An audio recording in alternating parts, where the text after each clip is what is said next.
Hope everyone's doing good today. The day of rest, Sunday. So, I have a good poem for you today to start your day. Let me just say this. It's on my mind. I used to write long poems, more of a short story, and then adding a few rhymes turned it into a poem. But that was kind of like my forte.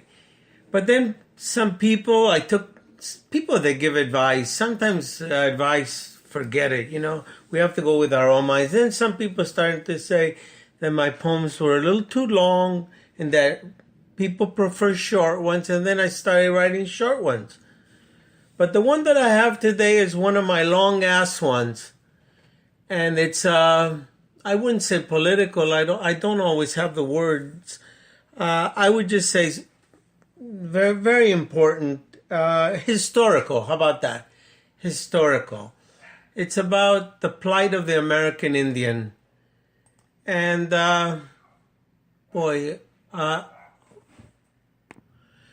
what those people were put through, back in the 1800s, the Wild West was only like 40 years from the end of the Civil War, 1860, to about 901, the cars started coming in.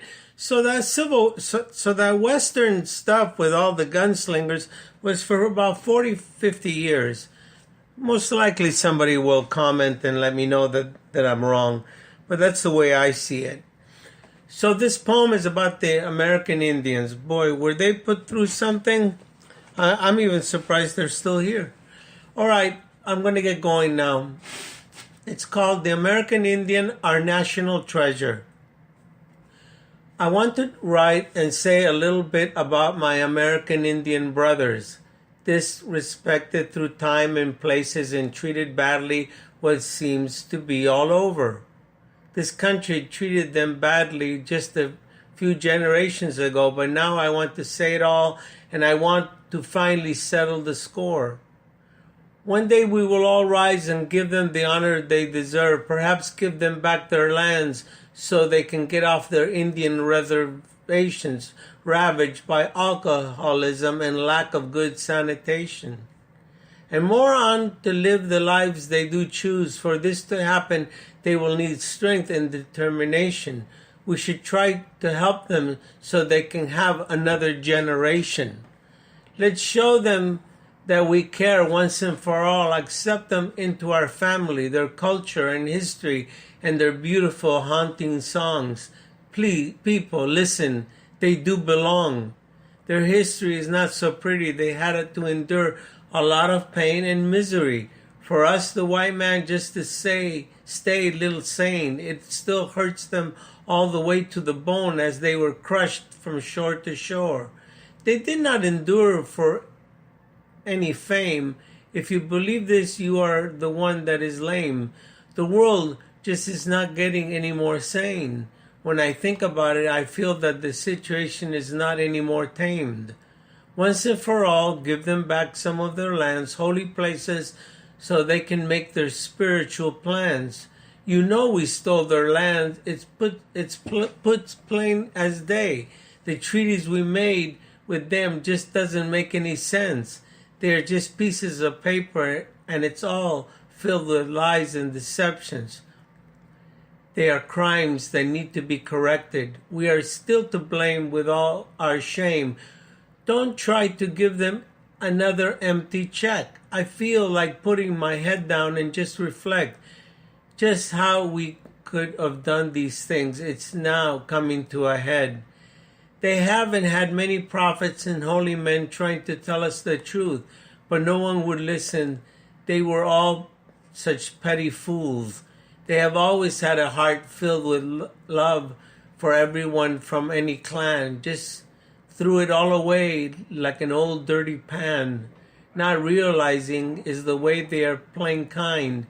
They are now part of the fabric of our United States.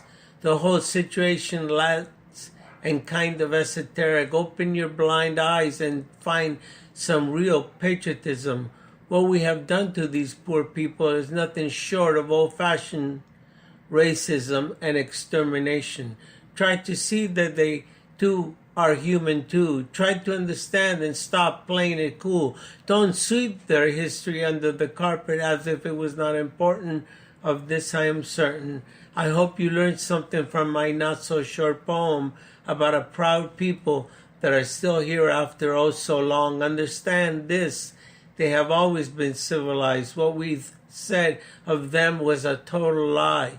It was invented by the white man on their quest to exterminate them, rip them off of everything they had, and then stick them in a reservation. Excuses that made no sense with their stupid idea and their idiotic claims, and also so misunderstood. We can learn a lot from them. Let's not be confused. In closing, let me say this. Get off your high horses and try to understand some of their culture, as if we come in the next ages, what we are a bunch of vultures. Learn some of their dances. So get off our tall steeples and understand all of their fine people. Well, I'm not going to comment on my own poem. I'm just going to let the poem stand. Thank you for sharing.